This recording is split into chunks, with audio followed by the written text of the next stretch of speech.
Congress senior నాయకురాలు ప్రియాంక గాంధీ వాద్రా రేపు తెలంగాణకు రానున్నారు. ఆసిఫాబాద్ ఖానాపూర్లో ఎన్నికల ప్రచారాన్ని నిర్వహించనున్నారు. కాగా ఇప్పటికే రాహుల్ గాంధీ వరుస పర్యటనలతో బిజీ అయిపోయారు. ఇక ప్రియాంక గాంధీ ఎంట్రీతో పార్టీలో మరింత జోష్ పెరుగుతోందని కార్యకర్తల్లో ఆశాభావం వ్యక్తమవుతోంది. ఇక కాంగ్రెస్ జోష్ రోజురోజుకు పెరుగుతూ ఉండటంతో సీనియర్ నాయకులంతా పార్టీలో క్యూ కడుతున్నారు. నిన్న ఖర్గే సమక్షంలో సీనియర్ నాయకురాలు విజయశాంతి కాంగ్రెస్ కండువా కప్పుకున్నారు.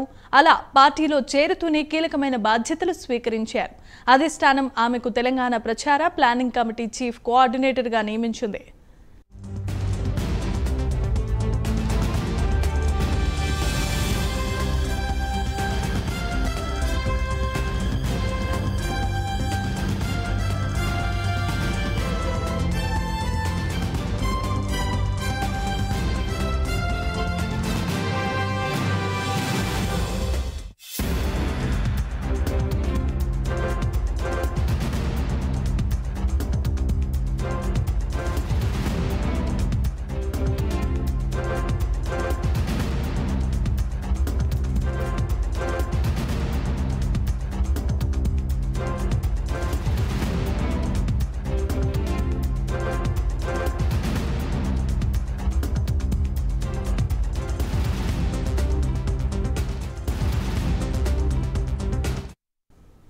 ఇక ఎన్నికలు సమీపిస్తున్న వేళ కాంగ్రెస్ మరింత దూకుడు పెంచింది. ప్రియాంక గాంధీ ప్రచార సభల్లో పాల్గొననున్నారు. ఇదే అంశానికి సంబంధించి మరిన్ని అప్డేట్స్ ను మా ప్రతినిధి నాగేంద్ర అందిస్తారు.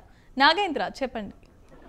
Thank you Jemimah. తెలంగాణ ఎన్నికల ప్రచారంలో కాంగ్రెస్ పార్టీ దూకుడుగా ముందుకు వెళ్తుంది. ఇప్పటికే ఏఐసీసీకి సంబంధించినటువంటి అగ్రనేతలంతా కూడా తెలంగాణ రాష్ట్రంలో విడతల వారీగా పర్యటన చేస్తూనే ఉన్నారు. ఇప్పటికే రాహుల్ గాంధీతో పాటు ఖర్గేతో పాటు ఇతర అగ్రనేతలంతా కూడా తెలంగాణ ఎన్నికల ప్రచారంలో ఇప్పటికే 2-3 దఫాలుగా పర్యటన చేస్తుంటే మరొకవైపు ప్రియాంక గాంధీ సైతం మరొకసారి తెలంగాణ ఎన్నికల ప్రచారానికి సిద్ధమవుతున్నారు. రేపు తెలంగాణ ఎన్నికల ప్రచారంలో ప్రియాంక గాంధీ పాల్గొనబోతున్నారు. ముఖ్యంగా ప్రియాంక గాంధీ ఆసిఫాబాద్ తో పాటు మరొకవైపు ఖానాపూర్ లో జరిగేటటువంటి భారీ బహిరంగ సభల్లో ప్రియాంక గాంధీ రేపు పాల్గొనబోతున్నారు. దాని తర్వాత రాహుల్ గాంధీ మరొకసారి తెలంగాణ రాష్ట్రానికి రాబోతున్నారు. 20వ తేదీ తర్వాత 1 వీక్ పాటు ఇక్కడ ఎన్నికల ప్రచారంలో రాహుల్ గాంధీ సైతం పాల్గొనబోతున్నారు. రాహుల్ గాంధీతో పాటు ఇతర నేతలు సైతం తెలంగాణ ఎన్నికల ప్రచారంలో పాల్గొనబోతున్నారు. ముఖ్యంగా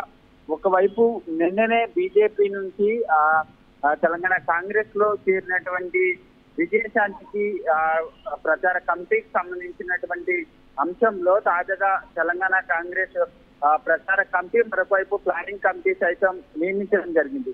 నిన్న కాంగ్రెస్ లో చేరినటువంటి విజయశాంతికి ప్రాముఖ్యతను కల్పిస్తూ కమిటీ చీఫ్ కోఆర్డినేటర్ గా విజయశాంతిని నియమించడం జరిగింది. ముఖ్యంగా ఈ కమిటీలో 15 మందికి ఛాన్స్ కల్పించడం జరిగింది. ముఖ్యంగా ఈ 15 మందితో పాటు విజయశాంతి కూడా తెలంగాణ ఎన్నికల ప్రచారంలో రాష్ట్ర వ్యాప్తంగా కూడా ఆమె సైతం ఎన్నికల ప్రచారంలో పాల్గొనే అవకాశం అయితే కనిపిస్తుంది. మొత్తానికి రాబోయేటటువంటి ఎన్నికల్లో కాంగ్రెస్ ప్రభుత్వం ఏర్పాటే లక్ష్యంగా ప్రస్తుతం కాంగ్రెస్ అయితే దూకుడుగా ప్రచారం చేస్తున్నటువంటి పరిస్థితి అయితే కనబడుతుందని చెప్పాలి జమీమా.